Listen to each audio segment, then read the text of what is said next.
Good evening दोस्तों, प्रतिभा classes के online portal पर आपका स्वागत है। तो आज स्टार्ट करते हम चैप्टर 5 से इनऑर्गेनिक केमिस्ट्री में एटॉमिक स्ट्रक्चर से। ठीक है, तो स्टार्ट करते हैं। एटॉमिक स्ट्रक्चर नाम दिया गया, देखिए मतलब इसमें कुछ हिडन पार्ट यह है एटम। एटॉमिक स्ट्रक्चर, किसी एटम की स्ट्रक्चर को बताने की बात कही जा रही है। ठीक है, एकदम स्टार्टिंग से चला जाएगा, एकदम स्टार्टिंग से, ताकि आपको कुछ भी प्रॉब्लम ना हो।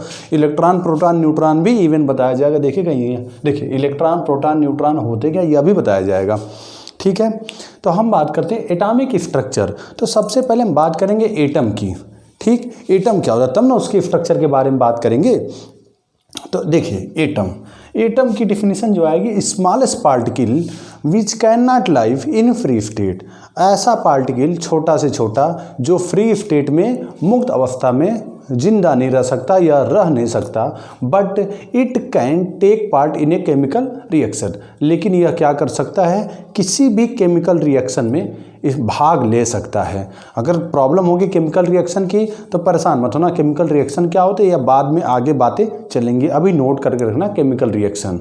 नहीं तो सुन ही लो, केमिकल रिएक्शन वह प्रोसेस है जिससे हम क्या करते हैं, कुछ नया बनाते हैं। दो लोगों को मिला करके कुछ नया बनाना, वही क्या कहलाता है, केमिकल रिएक्शन कहलाता है। और उसी में अगर केमिकल का इस्तेमाल किया गया, केवल केमिकल के इस्तेमाल से कुछ नया बना, तो उसे क्या कहा जाता है, केमिकल रिएक्शन। ठीक है, तो एटम का मतलब समझ लिया आपने, स्मॉलेस्ट पार्टिकल जो मुक्त अवस्था में ना रह पाए लेकिन वह किसी रिएक्शन में भाग ले सके। ठीक है, the smallest particle which can not live in free state but they can take part in a chemical reaction known as atom. ठीक, अब एटम किन से मिलके बना होता है, क्या होता है एटम, यह तो पता चल गया। तो एटम में होते क्या क्या है, तो वही दिया गया, क्या, कंपोजिशन। कंपोजिशन का मतलब उसमें क्या क्या होते हैं, किन से मिलकर के एटम बना हुआ है। एटम बना हुआ है इलेक्ट्रॉन, प्रोटॉन और न्यूट्रॉन से मिलके। वैसे आप बहुत बार सुने हैं, लेकिन हम मान के चलते आप पहली बार सुने इलेक्ट्रॉन, प्रोटॉन, न्यूट्रॉन। केवल इलेक्ट्रॉन, प्रोटॉन, न्यूट्रॉन से ही मिलकर के एटम नहीं बना है, और लोगों से मिलकर एटम बना है। Positron, neutrino, meson, anti neutrino, इन सब से भी मिलकर के बना है। क्वेश्चन ये उठा, तो आपने उसको क्यों नहीं लिखा। अगर आप सामने तो आप पूछते हैं कि आपने उसको क्यों नहीं लिखा, तो वह अनस्टेबल पार्टिकल होते हैं, वह बड़े स्मॉल, इनसे भी स्मॉल होते हैं। अनस्टेबल, हाईली अनस्टेबल पार्टिकल होते हैं जो कभी कभी चेंज भी होते हैं। तो जब आप कभी पढ़ेंगे स्टेबिलिटी ऑफ न्यूक्लियस ना, तब वहाँ पर आपको फिजिक्स में यह टॉपिक है, न्यूक्लियस कैसे स्टेबल रह सकता है जबकि उसमें सब के सब पॉजिटिव चार्ज होते हैं। ठीक है, अभी आते हैं उस पर, पॉजिटिव चार्ज आ गया ना, तभी आते हैं उस पर, तब बात करेंगे। तो वह न्यूक्लियस की स्टेबिलिटी में उनका रोल होता है, नहीं तो उनको कोई जानता नहीं। जो अनस्टेबल बात कह रहे हैं किसकी, पॉजिट्रॉन, मेसान, पाई मेसान, न्यूट्रिनो, एंटी न्यूट्रिनो, यह नाम कहाँ से आया, जब स्टेबिलिटी ऑफ न्यूक्लियस जोड़ा गया तभी नाम आया, नहीं तो नाम पता नहीं चलता इनका। बाकी मेन रूप से एटम किन से मिलके बने होते हैं, इलेक्ट्रॉन, प्रोटॉन और न्यूट्रॉन से मिलके बने होते हैं। ठीक है, हो गया। अब इलेक्ट्रॉन क्या होते हैं, तो जे थॉम्सन ने इसकी डिस्कवरी की, देखिए यहाँ पे लिखा है। ठीक है, जे थॉम्सन ने डिस्कवरी दी थी। घबराइएगा मत, इन सब के आपको पीडीएफ भी मिल जाएंगे, या तो ऑनलाइन लेक्चर चलाया जा रहा है तो इसमें बताया जा रहा है। आपको नोट्स के पीडीएफ भी दिए जाएंगे, लेकिन ध्यान रहे पीडीएफ से आप नोट जरूर करिएगा, लेकिन यहाँ पर जब भी आप स्टडी करिएगा कॉपी पेन ले करके इंपॉर्टेंट चीज़ें नोट करते रहिएगा, तभी आपका इंटरेस्ट बनेगा। ठीक है, तो इलेक्ट्रॉन जे थॉम्सन ने सन 1932 में दिया हुआ था। उसका मास क्या था, मास, तो मास जब निकाला गया ना, चूँकि हाइड्रोजन एटम का मास ज्ञात था, तो हाइड्रोजन एटम के मास का 1/1837वां पार्ट है इसका बस। ठीक है, इतना मतलब कम मास इसका होता है इलेक्ट्रॉन का। हाइड्रोजन के मास का 1/1837वां पार्ट होता है मास।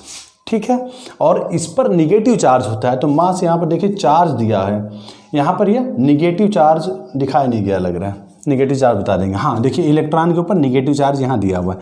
मास कितना हो जाएगा तब, 9.1 × 10⁻³ किलोग्राम।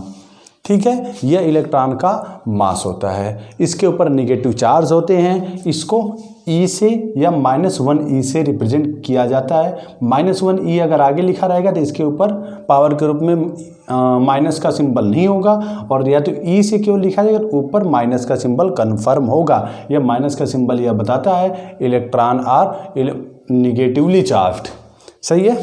उसी प्रकार से फिर दूसरा आप देखेंगे प्रोटॉन। प्रोटॉन का मास किसके बराबर होता है? हाइड्रोजन के इक्वल होता है। ठीक है, हाइड्रोजन के मास के इक्वल होता है प्रोटॉन का मास, और इसको रदरफोर्ड ने दिया था, और इसको हम किससे रिप्रेजेंट करते हैं? P पॉजिटिव या 1p1 से।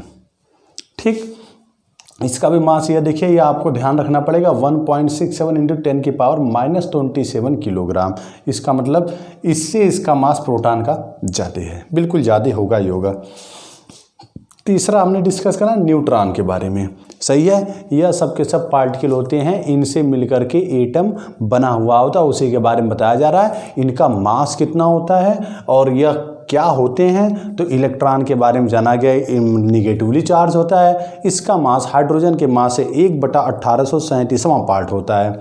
फिर प्रोटॉन के बारे में देखा गया, पॉजिटिव चार्ज होता है, P पॉजिटिव से उसको रिप्रेजेंट किया जाता है। इसका मास हाइड्रोजन के मास के बराबर होता है। ठीक है, फिर न्यूट्रॉन के बारे में दिया गया, तो यह इलेक्ट्रॉनिकली न्यूट्रल होता है, इसके ऊपर कोई चार्ज नहीं होता, ना तो निगेटिव ना तो पॉजिटिव, इसके ऊपर कोई चार्ज नहीं होता, इसलिए इसको 0n1 या 0 से रिप्रेजेंट किया जाता है। चार्ज 0 हो गया, और साथ ही साथ यह कितना इसका मास जो 1 प्रोटॉन के मास के बराबर होता है। जेम्स चैडविक ने इसको डिस्कवर किया था।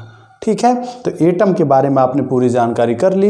एटम इलेक्ट्रॉन, प्रोटॉन, न्यूट्रॉन से मिलकर के बना होता है। हमने कहा इसके अलावा भी इसमें होते हैं pi meson, meson, positron, neutrino, anti neutrino, यह भी होते हैं। ये हाईली अनस्टेबल पार्टिकल होते हैं। ठीक, तो एटम के बारे में पूरी डिस्कस हो गई। अब उसके बाद देखिए एक चीज़ और है, एटम के सेंटर में, जब भी किसी एटम के बारे में बात की जाए तो एटम के सेंटर में क्या होता है? न्यूक्लियस होता है। यह भी ध्यान दीजिएगा। जैसे यह मान लीजिए हमने सर्कुलर पाथ, हालांकि अभी सर्कुलर पाथ का पता नहीं है आपने, तो यह ध्यान दीजिएगा, यह सेंटर में क्या होता है? रदरफोर्ड ने पता लगाया था, बहुत लोगों ने मिलकर लगाया था। एटम के सेंटर में क्या होता है? पहले पॉजिटिव नहीं लगाएंगे, न्यूक्लियस होता है। इससे क्या नाम दिया गया? न्यूक्लियस। अच्छा, न्यूक्लियस किस बेस पर नाम दिया गया? न्यूक्लियस का एक्चुअल मीनिंग होता है ना केंद्रक, सेंटर पार्ट, इसीलिए उसको क्या कहा गया? न्यूक्लियस। ठीक है, न्यूट्रॉन और प्रोटॉन होते हैं, और इलेक्ट्रॉन कहाँ होते हैं? बाहरी सेल्स में, बाहरी कक्षाओं में चक्कर लगाते हैं, सर्कुलर पाथ में घूमते रहते हैं। बहुत सारे इस पे विवाद, कंट्रोवर्शियल चीज़ें आएंगी, तो वह सारी बातें अभी सब कुछ बाद में। अभी हम केवल सिंपल एटम के बारे में बता रहे हैं। यह एटम है, इसके ज़्यादातर बहुत सारे और सर्कुलर पाथ होते हैं इसी प्रकार से। ठीक है, तो सेंटर में क्या होता है? न्यूक्लियस होता है। ठीक, हम ये न्यूक्लियस बता दे रहे हैं, न्यूक्लियस। अच्छा, न्यूक्लियस में क्या क्या नाम दिया गया? न्यूट्रॉन है और प्रोटॉन है। अभी आपने देखा न्यूट्रॉन क्या होता है? 0, और प्रोटॉन क्या होता है? पॉजिटिव। इसका मतलब इसमें 0 चार्ज है और पॉजिटिव चार्ज है, 0 भी है और पॉजिटिव भी है। तो कुल मिला के क्या हुआ? अरे भाई, माइनस और माइनस होता है प्लस होता है, यही ना, आप यही पढ़े ना, माइनस मल्टीप्लाई माइनस बराबर प्लस, प्लस मल्टीप्लाई प्लस बराबर भी प्लस। ठीक, फिर माइनस मल्टीप्लाई प्लस बराबर माइनस, और माइनस प्लस मल्टीप्लाई माइनस बराबर भी माइनस, लेकिन 0 multiply plus is equal two plus, यहाँ पे प्लस होगा। ठीक है, अब जब यह हुआ तो इसका मतलब टोटल न्यूक्लियस में पॉजिटिव चार्ज है, इसीलिए आज ध्यान दे दीजिए, बुक हमेशा ऐसे लिखती है प्लस के रूप में।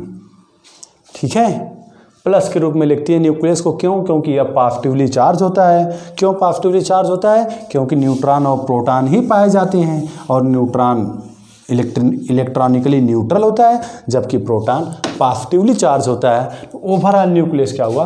पॉजिटिव चार्ज, इसीलिए इसे क्या कहा जाता है? Positively charge nucleus. हमेशा प्लस का सिंबल लगाया जाता है। यह कंप्लीट एटम हो गया। ठीक, बाहरी को क्या कहते हैं? सेल कहते हैं। अब सेल और भी चीज़ें हैं, ऑर्बिटल कहते हैं, सब आगे आ रहा है। ठीक, अब हम उसके बाद तुरंत डिस्कस करते हैं क्या? मॉलिक्यूल पर। ये आपके हो गए, देखिए, एटम पढ़ लिया आपने, इलेक्ट्रॉन पढ़ लिया, प्रोटॉन पढ़ लिया, न्यूट्रॉन पढ़ लिया। ठीक, अब उसके बाद हम आते हैं किस पर, मालिक्यूल पर। तो मालिक्यूल जो होते हैं क्या, यह भी स्मॉलेस्ट पार्टिकल होते हैं, लेकिन यह एटम से कंबाइंड होते हैं, ज्वाइंट फॉर्म में होते हैं। चाहे एक ही प्रकार का एटम हो, चाहे अलग प्रकार के एटम हो, लेकिन वह एक दूसरे से क्या होते हैं, कंबाइन होते हैं। कम से कम 2 एटम तो होते ही होते हैं। ठीक है, तो यह क्या दिया गया, smallest particle which can live in free state.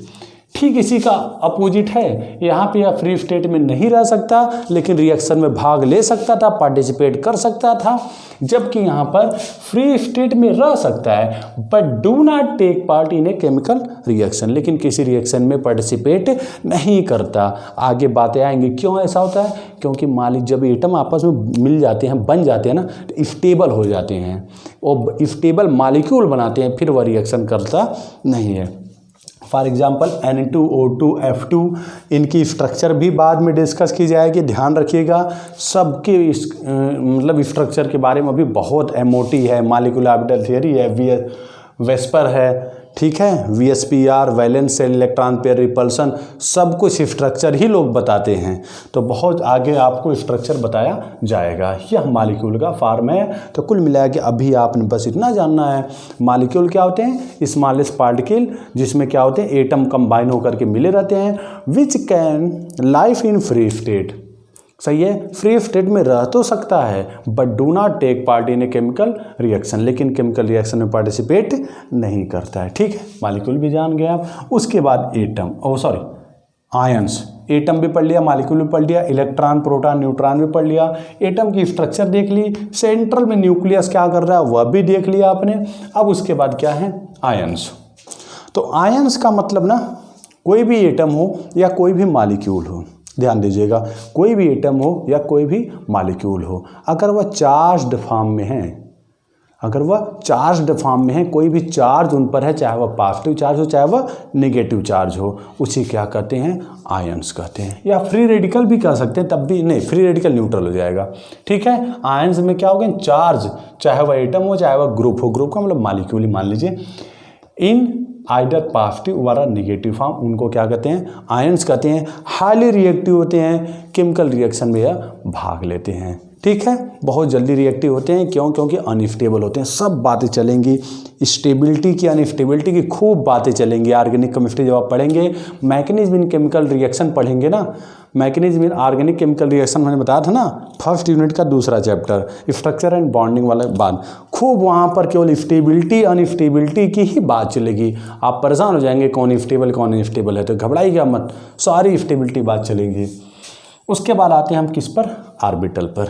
ठीक है, अब ध्यान दीजिए, पहले हम स्ट्रक्चरली आपको ऑर्बिटल बता दें। देखिए, यह ऑर्बिटल हैं, यह सब ऑर्बिटल हैं, ये जितने हैं यह सब ऑर्बिटल है। कुल मिला के कहने का तात्पर्य क्या, न्यूक्लियस के चारों तरफ का वह क्षेत्र, वह रीजन जहाँ पर इलेक्ट्रॉन होते हैं या उनके पाए जाने की संभावना मैक्सिमम होती है।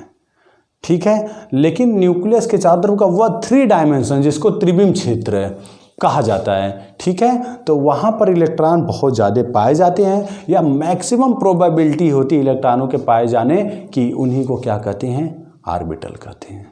ठीक है, the 3 dimensional space around the nucleus in which the probability of finding the electron is maximum. सही है, वह 3 डायमेंशनल स्पेस किसके, न्यूक्लियस के चारों तरफ का, जहाँ पे इलेक्ट्रॉनों के पाए जाने की संभावना बहुत अधिक होती है, उसी को क्या कहते हैं, ऑर्बिटल कहते हैं। ठीक, यहीं पर एक क्वेश्चन बड़ा फेमस पूछा जाता है, what if difference between orbit and orbital. हालांकि आगे पढ़ेंगे आप, लेकिन मैं ऑर्बिट ही बता दूं, ऑर्बिट इलेक्ट्रॉनों के फिक्स्ड सर्कुलर पाथ होते हैं जिनमें वह रोटेट करते हैं। ठीक है, लेकिन ऑर्बिटल 3 डायमेंशनल स्पेस होता है जहाँ पे इलेक्ट्रॉनों के पाए जाने की संभावनाएं मैक्सिमम होती हैं।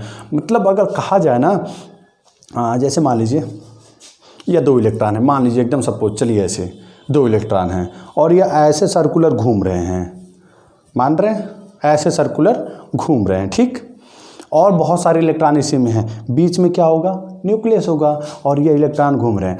अब यह पूरा का पूरा रीजन जो इनके बीच का है ना, यह पूरा का पूरा क्या कहलाएगा, ऑर्बिटल। जबकि ऑर्बिट 2 हो गए हैं, ये इस इलेक्ट्रॉन का ऑर्बिट यह है, इस इलेक्ट्रॉन का ऑर्बिट यह है। ठीक है। जो फिक्स सर्कुलर पाथ है जिसमें एक एक इलेक्ट्रॉन घूम रहे हैं उनको क्या कहा गया, ऑर्बिट। देखिए इनके ऑर्बिटल अलग अलग हैं लेकिन ऑर्बिटल सब ऑर्बिटल एक ही, मतलब यह पूरा का पूरा क्षेत्र, ऐसे हम पकड़ ले अगर, तो यह पूरा का पूरा क्षेत्र, यह न्यूक्लियस चारों तरफ का जिसमें दोनों इलेक्ट्रॉन घूम रहे हैं, इनको क्या कहा जाएगा, ऑर्बिटल कहा जाएगा। ठीक है, तो ऑर्बिट और ऑर्बिटल का डिफरेंस आपको मिल जाएगा, वैसे नोट्स में मिलेगा। तो ऑर्बिट क्या है, फिक्स्ड सर्कुलर पाथ है जिसमें इलेक्ट्रॉन चक्कर लगाते हैं, जबकि ऑर्बिटल क्या है, वह 3 dimensional space around the nucleus in which the probability of finding the electron is maximum. ठीक, अब ऑर्बिटल कई प्रकार के होते हैं। एस ऑर्बिटल के नाम से जाना जाता है, पी ऑर्बिटल, डी ऑर्बिटल और एफ ऑर्बिटल। इन 4 प्रकार के ऑर्बिटल और भी हैं, घबराइएगा मत। यस हैं, पी है, डी हैं, एफ है, जी, एच, आई, सब कुछ हो सकते हैं। ठीक है, बता देंगे, लेकिन जितनी डिस्कवरी हुई है पीरियोडिक टेबल में एलिमेंटों की, वो अभी तक इसी में आ जाते हैं, इसीलिए हम इससे आगे नहीं बढ़ते हैं। एस का मतलब शार्प होता है, इस चीज़ को इंपॉर्टेंट है, नोट करके रखिएगा। एस का मतलब शार्प, पी का मतलब प्रिंसिपल, डी का मतलब डिफ्यूज, एफ का मतलब फंडामेंटल। और ये भी या ऑर्बिटल हैं या सेल हैं, सेल या ऑर्बिटल वही, और इसमें सब सेल भी होते हैं। तो यस में सब सेल यस ही होता है, पी में 3 सब सेल होते हैं, P X, P Y, P Z, आगे डिस्कस करेंगे। डी में 5 सब सेल होते हैं, D X Y, D Y Z, D X Z, D X square minus Y square and D Z square. जबकि एफ में 7 सब सेल होते हैं।